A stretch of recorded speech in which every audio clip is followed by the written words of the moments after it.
C'est fait. Le Canada a récolté aujourd'hui sa toute première médaille dans le cadre des Jeux olympiques d'hiver en Italie. On va d'ailleurs retrouver notre collègue à Milan, Yves Poirier. Yves, c'est la Québécoise Valérie Maltais qui a récolté le bronze. Oui, Valérie Maltais, 35 ans, qui rend le Québec fier aujourd'hui.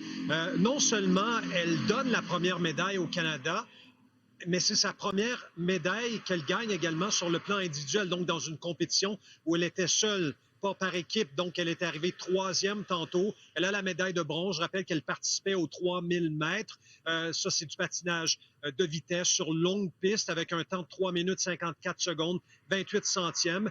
Et si on se fie à ce chrono, c'est probablement l'une de ses meilleures performances en carrière. Alors, elle arrive derrière l'Italienne qui a gagné l'or, Francesca Lollobrigida, et Francesca a aussi battu un record olympique aujourd'hui, mais Maltais a quand même tenu le rythme tout ce temps-là imposé par l'Italienne. La deuxième place appartient à une Norvégienne. Alors, ce sont les 5e et derniers Jeux olympiques, rappelons-le, de Valérie Maltais qui décroche, je le rappelle, cette médaille de bronze. Le premier ministre François Legault lui a réagi tantôt. Je vous montre le message qu'il a publié sur les réseaux sociaux. Quelle fierté, bon, je le résume, quelle fierté. Félicitations à Valérie Maltais pour sa médaille de bronze, son talent, sa discipline et sa détermination.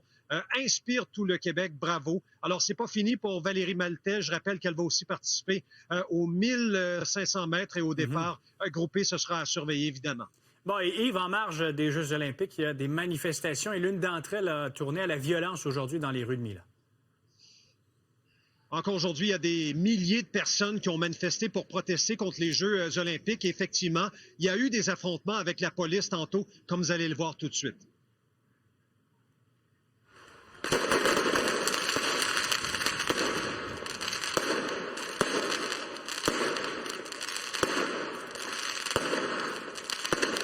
C'est un grabuge qui a surtout été causé par quelques dizaines de manifestants qui étaient cagoulés. Ils ont d'abord jeté des pierres vers les policiers. Certains ont utilisé des feux d'artifice. Les policiers, eux, ont riposté avec des canons à eau.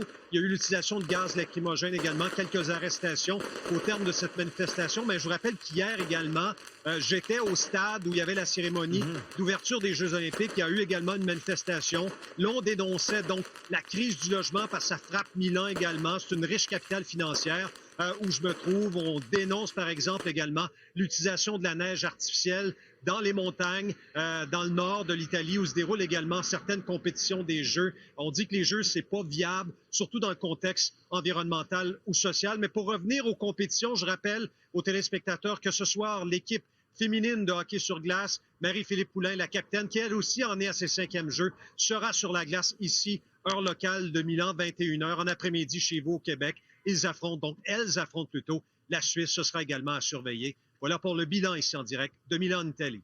Merci beaucoup, Yves.